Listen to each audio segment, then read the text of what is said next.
E aí galerinha, beleza? Estamos aqui com mais um vídeo que na realidade vai parecer muito mais com um falatório simples.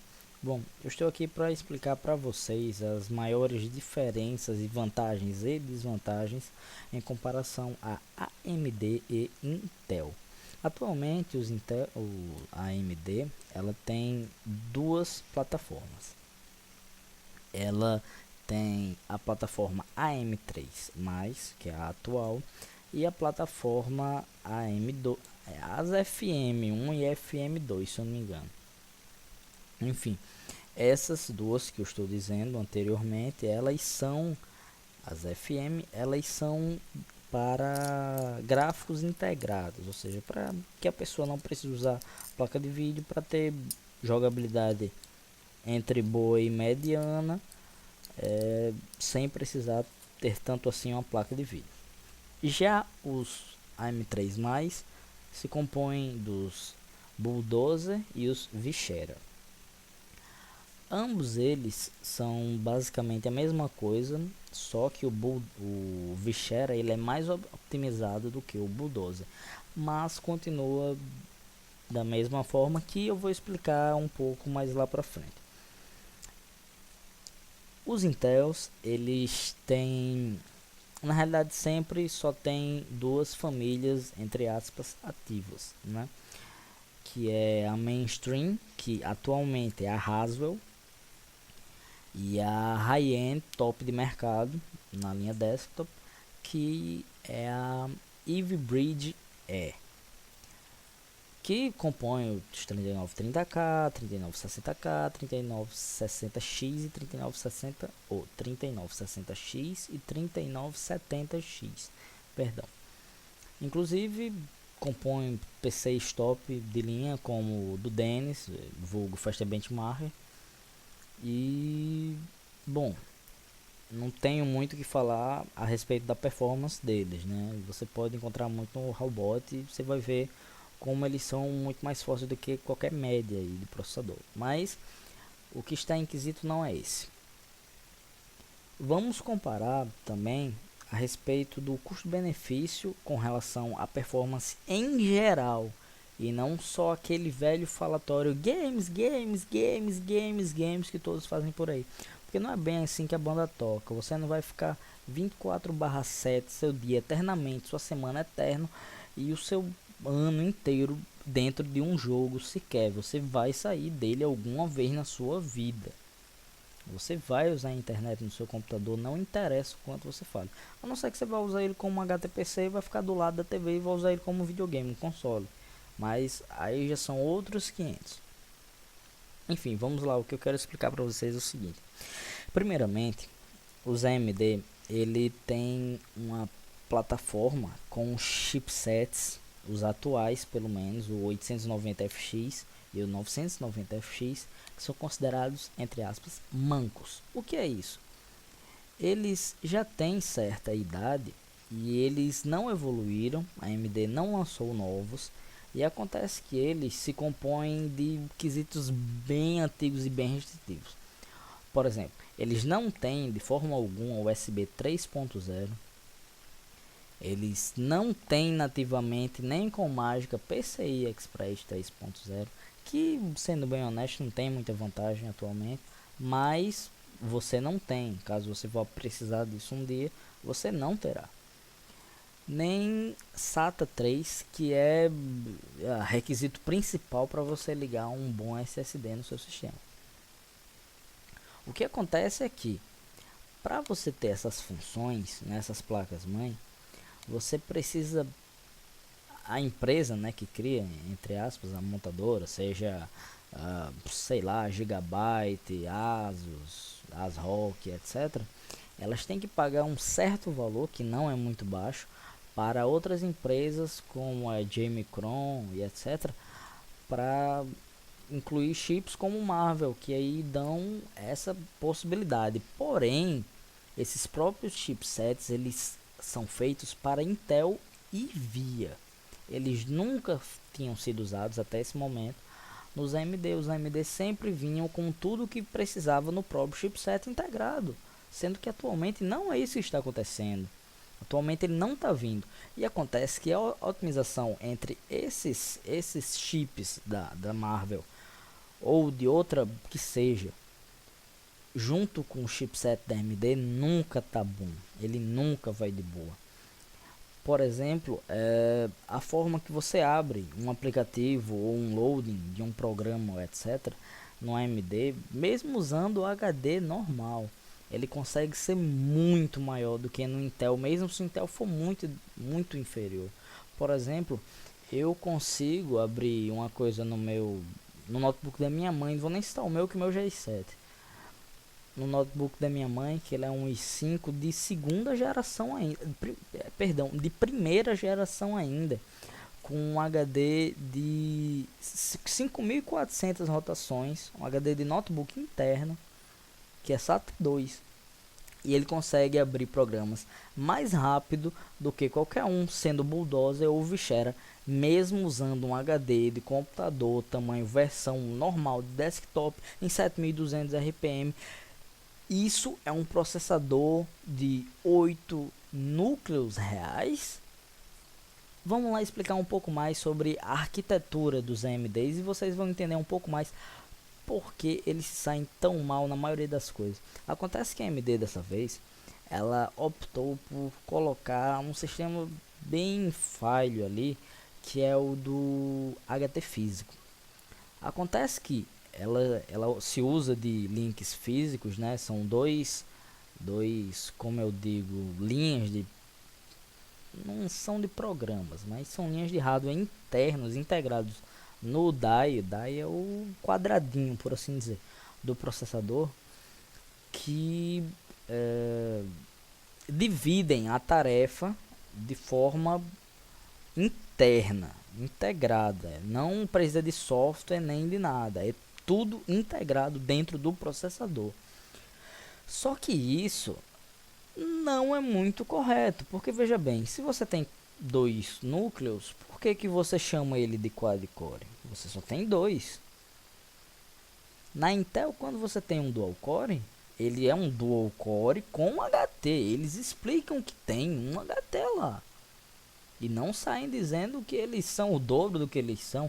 Na realidade, acontece que, pelo menos até nos Vishera atuais, tem a versão FX9 para ser lançada, de processadores de $700, que eu não vou colocar minha mão no fogo, porque parece que vão usar a M3+, novamente com o mesmo chipset considerado manco, que tem os seus problemas que eu acabei de falar agora.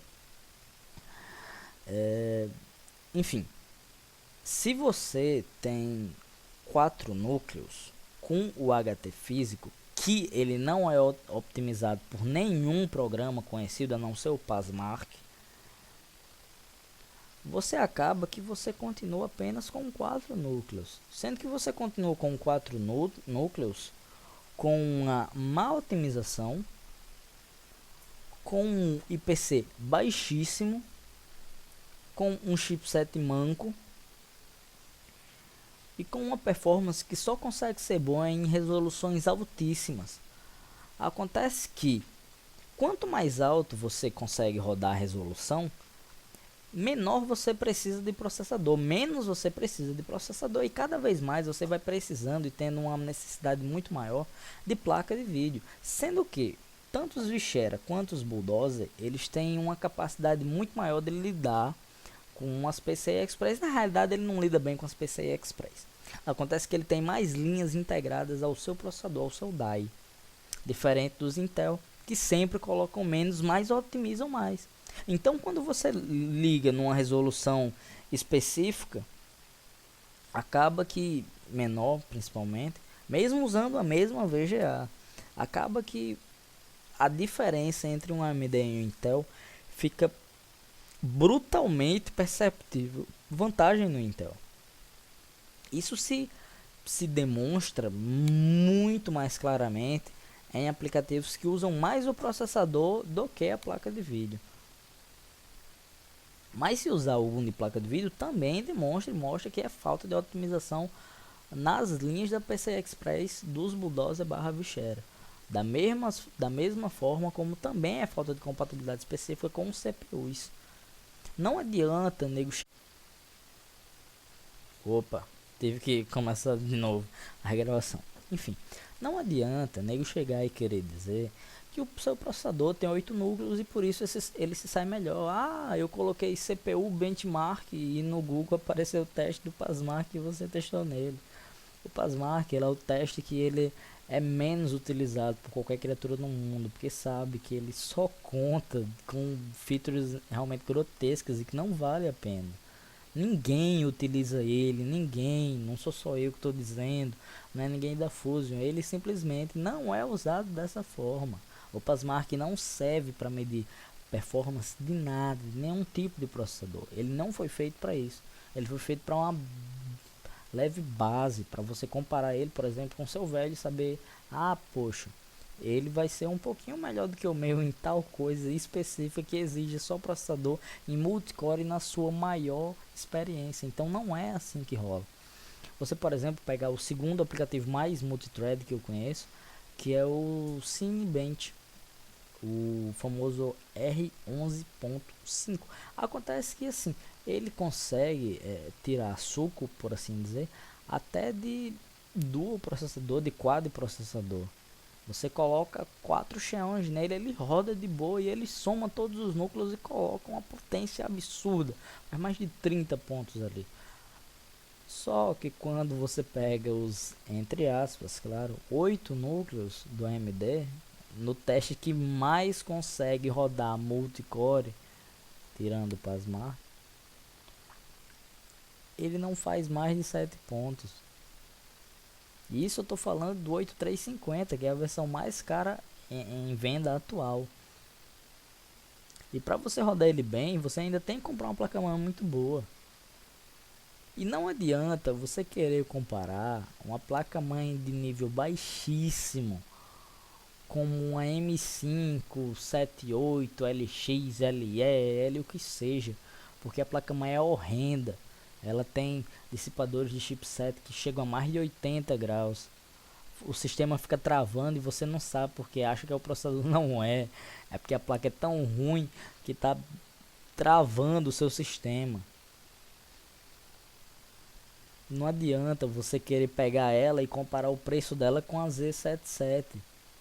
Uma placa que ela 95% das placas mães elas usam bons dissipadores. Elas têm USB 3.0 nativo, elas têm PCI 3.0 nativo. Elas têm a capacidade de você, sei lá, conectar um SSD ali no SATA 3, que também é nativo e fazer um bom RAID, tem uma ótima performance. Fato que você não faz no AMD, nem que você queira, nem que você compre a melhor placa mãe da AMD, porque o chipset não colabora muito, o chipset é manco, caras. Acordem para isso que não vale a pena hoje em dia estar pegando a AMD, pelo simples fato de que o CPU não realmente é octa-core. Não caiam nesse troll. Não caiam nesse troll. Peguem a arquitetura e analisem. Peguem um infográfico qualquer que realmente mostre a diferença entre os dois. Que você consiga ver como que eles analisam os dados e procure ver. Ele só tem 4 módulos. Cada módulo dele produz 2 formas de informação, mas cada módulo daquele é apenas um processador. Ele não tem 2 processadores no módulo, ele só tem um. Ele é apenas um quad-core. Isso de octa-core é só um esquema que a AMD conseguiu na hora para trollar vocês, para conseguir comprar, para conseguir que faça que vocês comprem o produto deles, mesmo sabendo que o produto deles é inferior. Não sei se vocês sabem, mas na época do Bulldozer, a AMD prometeu que teria um ganho de mais de 60% à versão anterior. A versão anterior era um Hexa-Core, era um 1100T. O 1100T X6 ele consegue ser, inclusive em muitas coisas, melhor do que o próprio Bulldozer 8150. E eles falaram que isso a própria empresa, a própria AMD, não é nenhum troll, nenhum de esquerda, nenhuma pessoa que queria o mal ou o bem da empresa qualquer. Eu estou falando da própria empresa. Ela que divulgou que o 8150 iria ter mais de 60% de performance de ganho em relação aos melhores processadores atuais, da geração atual. E isso inclui o 1100, e na realidade ele consegue ser o 1100, a versão anterior consegue ser até superior. Então me digam aí, que benefício foi esse que eles arranjaram em colocar para vocês? Teve muito nego correndo para pegar seus 955 Black Edition e jogar fora, jogar no lixo, enquanto em muitas aplicações eles conseguem até ser superiores. Não façam isso, não caiam nesse troll da AMD. Intel sempre foi mais cara, Intel sempre foi de um patamar superior, mas não é assim. Não fique vendo, eu tenho 1000 para gastar, então se eu tenho só 1000 eu vou de AMD. Cara, com 1000 você monta uma configuração de Intel muito melhor. Você não vai precisar do overclock, você não vai precisar do USB 3.0, você não vai precisar do PCI 3.0, você não vai precisar de SATA 3.0, SATA 3, é isso? Você não vai precisar dessas coisas? Então pronto, por que você não pega um H61 e um 3570K, um 3570 com memórias, qualquer conjunto aí do channel de memória de 1600 com CL9? Se você fizer isso, você tem maior performance do que qualquer AMD que você pensar na sua vida. A performance sua num jogo de jogabilidade em geral vai ser muito superior. Não interessa qual HD e qual sistema você tem travamento abusivo em qualquer um desses AMDs, porque a coisa do chipset deles simplesmente não lida bem com dados. Ele é um chipset manco, ele é só uma, entre aspas, revolução. O chipset ele não foi nem feito para essas plataformas. O chipset não foi criado pensando em mente esses processadores que tem um HT Link físico. Não foi isso que foi pensado. Por isso que eles não batem bem. Entendam isso, que você tem que pensar naquela coisa que foi feita mais específica para isso, ou então pelo menos suportar uma causa que é mais que tem mais futuro, por assim dizer. Por exemplo, o que está mais otimizado atualmente é Android ou iOS? Não vamos nem botar o Windows no começo, porque o Windows ainda não tá para briga, o Windows ainda não entrou na concorrência, né? O Windows ainda tá ali meio que de bobeira. Pega um outro que era fã da Nokia, eu tiro boas fotos no escuro, minha câmera pega 40 megapixels, mas granula do tamanho da cabeça de uma pessoa, então é bem complicado, né? Não adianta você querer comparar o Windows Phone nessa área realmente de performance de smartphones. É como você querer comparar, vamos lá a comparação, é como você querer comparar o iOS com o Android. Cara, um iPhone, não importa o que você diga, ele consegue ser mais snap, ele consegue ser mais rápido em algumas coisas, barra na maioria delas. O que importa, o que tem a diferença é que a empresa, ela já está entre aspas morta. Para que você vai investir numa empresa onde ela toda foi baseada na mentalidade de só um homem, que o qual foi o Jobs? Jobs morreu, cara. E não é de hoje. Faz muito tempo. Não adianta você querer ficar pensando e investindo naquela empresa, sabendo que o máximo que ela pode fazer é otimizar os seus produtos e lançar no máximo um quad-core, quando já tem octa-core por aí, com performance 30 vezes melhor e rodando muito melhor. Pra você ter ideia, os tweaks que a Apple faz nos processadores dela são as coisas mais absurdas. Nos processadores dela não, porque ela não faz processador. Ela compra da Samsung, olha aí, olha aí. Ela não permite nenhum tipo de multithread. Se você tá navegando na internet, por exemplo, e você vai ali ver uma música ou sei lá e voltar para lá, ele carrega a internet de novo. Ele não consegue nem ao menos gravar em cache uma página de internet. Se você estiver jogando, tiver que atender a ligação e essa ligação acabar minimizando o seu jogo, você perdeu o seu jogo, cara. Muitos e a grande maioria deles, principalmente se ele for pesado, você vai perder o seu jogo. Isso não ocorre com um Android, mesmo que ele ainda não esteja totalmente otimizado, porque você tem que pensar bem. Você não tem apenas um tipo de processador e um tipo de memória para rodar no sistema operacional. você tem dezenas e centenas, e aí fica um pouco mais complicado de otimizar. Mas não é pelo fato dele ser um pouco mais difícil de otimizar que ele nunca vai ser otimizado. Olhando pela história, pelo grande percurso aí, você vê que a Apple ela tá no mesmo canto, estagnada, parada e no máximo dando um pulinho ali ou outro, às vezes até piorando. A velocidade do 3GS, eu me lembro dela ser muito mais rápida com com as configurações em estoque do que o 4S. Eu ainda não peguei o 5 para ver, mas o 4S ele ainda perde do 3GS. Talvez, claro, se rodar um jogo mais pesado aqui ou ali, seja um pouco mais complicado o 3GS rodar, talvez nem abre nem rode, mas o fato é que nas configurações simples, normais do sistema operacional em si, não se tratando de um benchmark ou de um jogo extensivo, que aí ele vai pegar mais pro hardware do que para o resto das funções em geral do software, você acaba tendo uma grande melhoria, uma grande melhoria maior nos Androids, cara. Acontece que aos poucos, se você olhar na história, a Apple não está evoluindo de uma forma positiva e a Google tanto tá e tá levando o Android de uma forma positiva. Para quem não sabe, a versão 1.6 do Android ela rodava um single core de 300 MHz. E ela rodava lenta, ela quase que não abria, quase que não andava.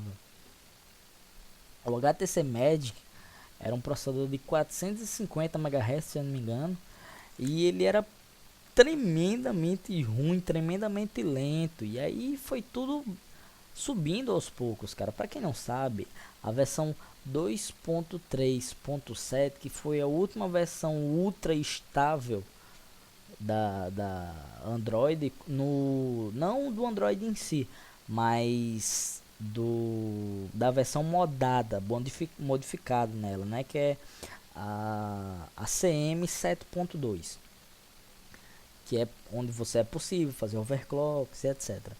Que até neles você pode fazer como um computador. Eles são tão parecidos com um computador que você pode fazer overclock neles. Mas enfim, eu tô me desviando um pouco da história. Acontece que Android,